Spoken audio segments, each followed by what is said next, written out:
ইসলামে অতিথি আপ্যায়ন ঈমানের অঙ্গ ও সওয়াবের কাজ। তাই আমাদের উচিত অতিথিকে হাসিমুখে স্বাগত জানানো, আন্তরিকতার সঙ্গে সেবা করা, সাধ্যমতো ভালো খাবারের ব্যবস্থা করা, নিজ হাতে খাবার পরিবেশন করা এবং বিদায়ের সময় এগিয়ে দেওয়া।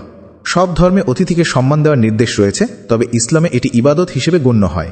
ইসলাম মতে যে ঘরে বেশি অতিথি আসে আল্লাহ তাআলা সেই ঘরকে ভালোবাসেন। এর চেয়ে উত্তম ঘর আর কিছুই হতে পারে না। এমন ঘরে আল্লাহর রহমত ও বরকত নেমে আসে। অতিথি হল জান্নাতে যাওয়ার একটি মাধ্যম।